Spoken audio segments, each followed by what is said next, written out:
차한송 집사입니다.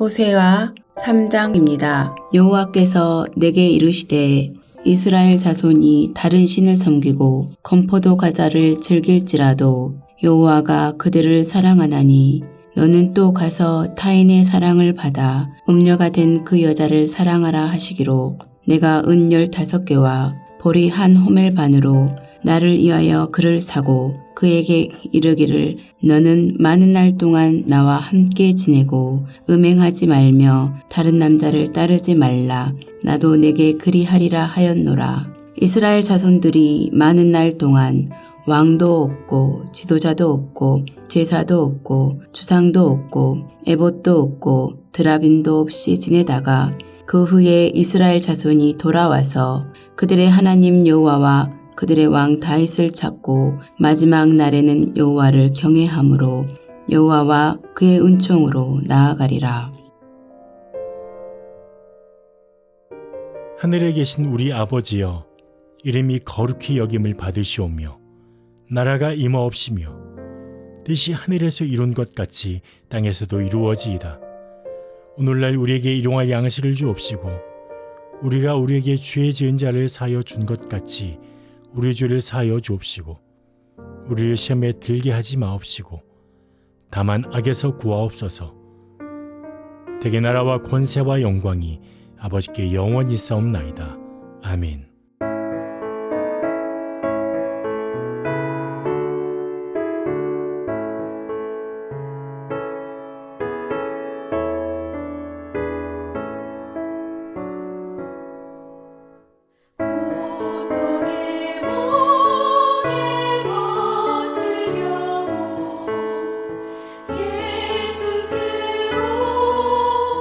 나갑니다.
오늘 함께 나눌 하나님의 말씀은 시편 102편 1절에서 11절 본문 중 1절, 2절입니다. 여호와여 내 기도를 들으시고 나의 부르짖음을 주께 상달하게 하소서. 나의 괴로운 날에 주의 얼굴을 내게서 숨기지 마소서. 주의 길을 내게 기울이사 내가 부르짖는 날에 속히 내게 응답하소서. 아멘. 오늘도 하나님의 은혜와 복과 평강이 가득하시기를 축복합니다. 우리 인생에는 고난이 있습니다. 고난은 우리의 마음을 상하게 하죠. 이러한 상황 가운데 믿음의 성도가 어떻게 행해야 되는지를 오늘 시편은 말씀해 줍니다. 이 시편의 표제가 무엇입니까? 고난당한 자가 마음이 상하여 그의 근심을 여호와 앞에 토로하는 기도라고 되어 있습니다. 정확한 배경은 알 수 없지만 지금 이 기자는 고난을 당해서 마음이 상했습니다. 근심이 생겼습니다. 그 상황 가운데 어떻게 합니까? 여호와 앞에 가서 토로합니다. 토로하다는 것은 쏟아내다라는 뜻을 가지고 있습니다. 있는 모든 그것을 상한 마음과 근심 그 자체를 하나님 앞에 쏟아내면서 기도하는 시편이라는 것입니다. 그가 쏟아내는 고통, 고난은 무엇입니까? 그는 신체적인 고통과 정서적인 고통과 영적인 고통을 당하고 있는데 먼저 3절, 4절은 신체적인 고통에 대해서 말하죠. 내 날이 연기같이 소멸하며 내 뼈가 숯같이 탔음이니라. 내가 음식 먹기도 잊었으므로 내 마음이 풀같이 시들고 말라버렸사오며. 지금 자신의 인생이 사라지는 연기와 같이 정말 순간이며 짧다라는 것을 고백하면서 그 짧은 유한한 인생이 고난으로 인하여 뼈가 타는 것처럼 아픈 지금 고통 가운데 있습니다. 이렇게 뼈가 타는 것과 같은 육체적인 아픔이 있으니 무슨 밥맛이 있고 입맛이 있겠습니까? 먹는 것을 잊어버렸습니다. 그리고 마음은 풀처럼 시들고 메말라 버렸습니다. 그리고 6절 이하에서는 그가 당하는 정서적인 고통에 대해서 말하고 있죠. 자신이 혼자 외롭게 고독하게 고립된 것을 성경에서 약함의 상징으로 사용하는 새의 이미지를 통하여서 말합니다. 광야의 올빼미, 황폐한 곳의 부엉이, 지붕 위의 외로운 참새. 고난 가운데 함께할 사람이 있었으면 좋겠는데 내 편이 아무도 없습니다. 혼자 있습니다. 잠을 이루지 못하고 그 시기를 보내고 있습니다. 그런데 거기에 덧붙여서 8절에 보면 원수들이 있습니다. 종일 나를 비방하고 나를 대항합니다. 미칠 듯이 날뛰는 자들입니다. 자신을 가만두지 않고 비방하고 대항하여 싸우고 조롱하고 멸시하는 상황입니다. 얼마나 그 사람들의 말과 그 거절하고 대항하는 행동이 한 사람을 힘들게 합니까? 그러니 9절에 그 시인이 어떻게 고백하죠? 나는 죄를 양식같이 먹는다. 수치와 슬픔을 상징하는 이 죄를 뒤집어 쓰고 이 죄가 주식이 되었다. 슬픔과 수치 가운데 있다는 것이죠. 그리고 나는 눈물 섞인 물을 마시고 있다는 것입니다.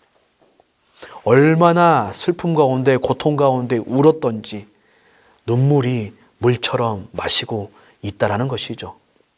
얼마나 처절한 고통의 표현입니까? 그런데 여기에 더하여서 이 고난의 이유가 무엇이라고 합니까? 영적인 고통이 10절에 주의 분노와 진노로 말미암음이라. 주께서 나를 들어서 던지셨나이다.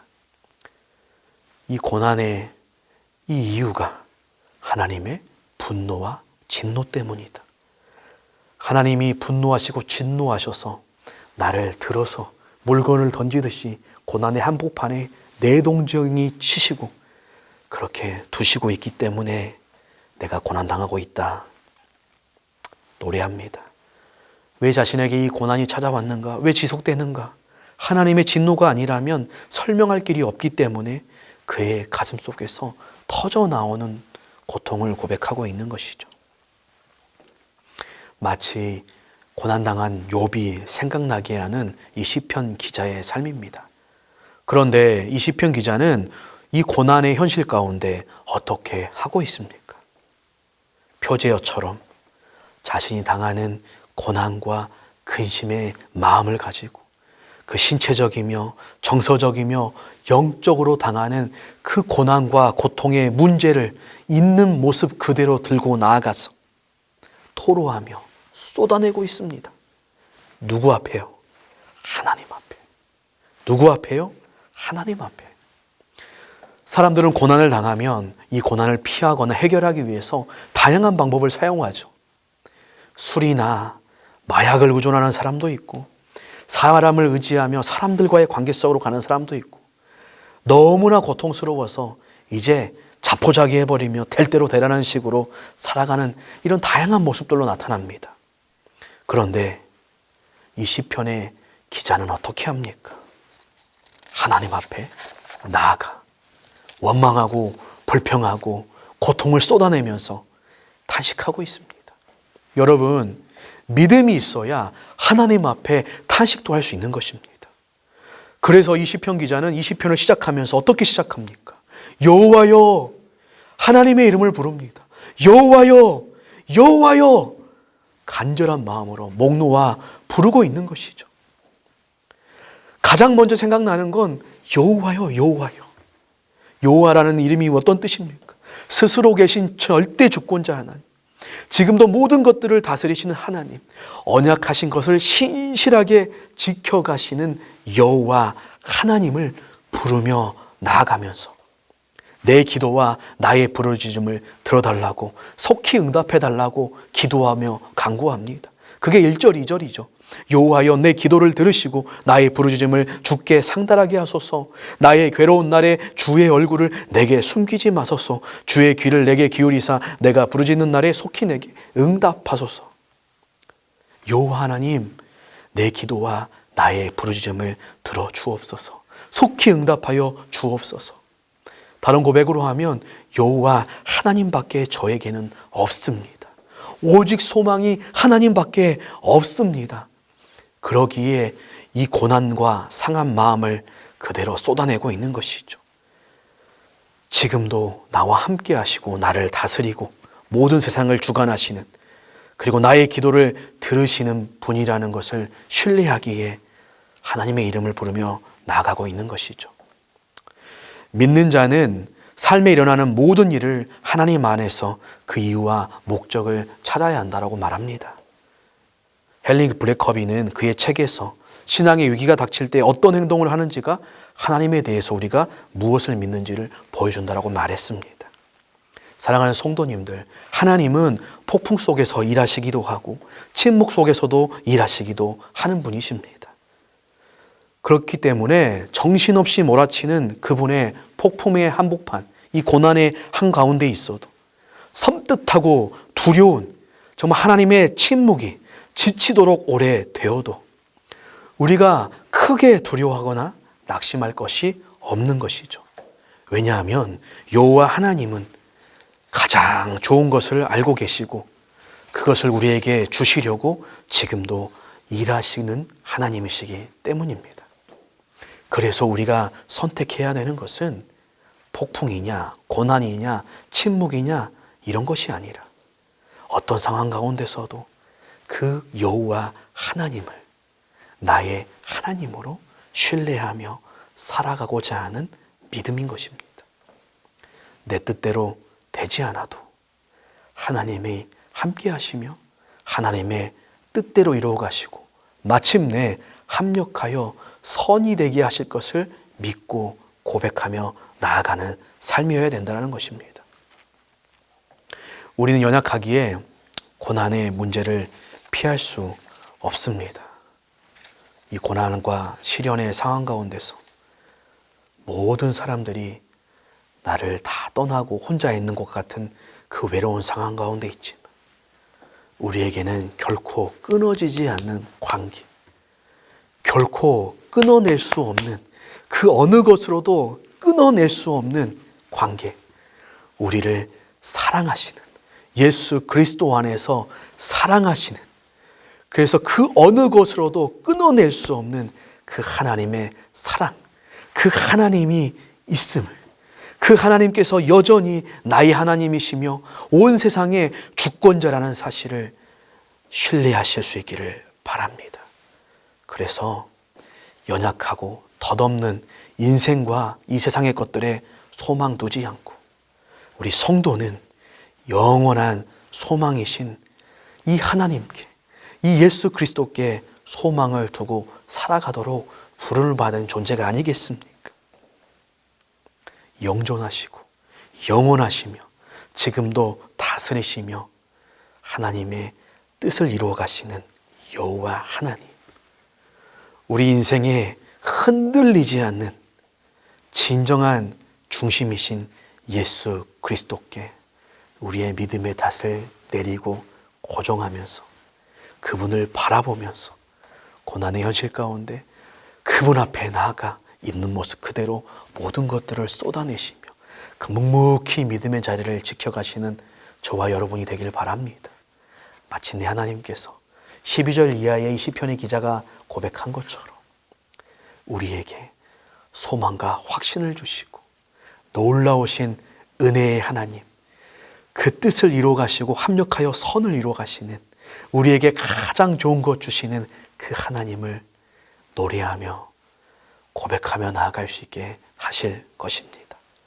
오늘도 그 하나님이 여러분의 하나님이시라는 사실을 믿으시며 이것이 저와 여러분의 유일한 소망이 될 수 있기를 예수 그리스도의 이름으로 축복합니다.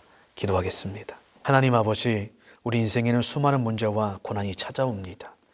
우리는 연약하여서 그 문제와 고난 앞에 마음이 상하고 근심하고 때로는 흔들릴 때가 많이 있습니다. 하나님, 오늘 주신 말씀을 통하여서 이 상황 가운데서도 여전히 주권자가 하나님이라는 사실, 그 하나님께서 다스리시며 하나님의 선하신 뜻을 이루어 가시며 우리에게 가장 좋은 것 주시는 유일한 소망이라는 사실을 우리가 믿음으로 고백하면서 우리의 상한 마음과 우리의 근심을 있는 모습 그대로 하나님 앞에 쏟아내며 그 믿음의 자리를 버티고 견디며 살아낼 수 있도록 인도하여 주시옵소서.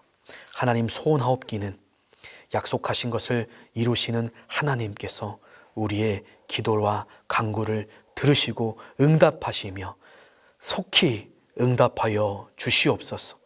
그래서 이 시편의 기자가 다시 12절 이하에서 고백한 것처럼 그 확신과 신뢰의 하나님, 반전과 은혜의 하나님, 우리의 삶에 놀라운 복을 허락하여 주시는 그 하나님을 우리 인생길에서 만나면서 더욱더 우리의 믿음이 견고해지고 하나님을 더 사랑하며 섬기는 생애가 될 수 있도록 함께하여 주옵소서. 오늘도 우리 인생의 영원의 다시 되시는 예수 그리스도의 이름으로 기도합니다. 아멘.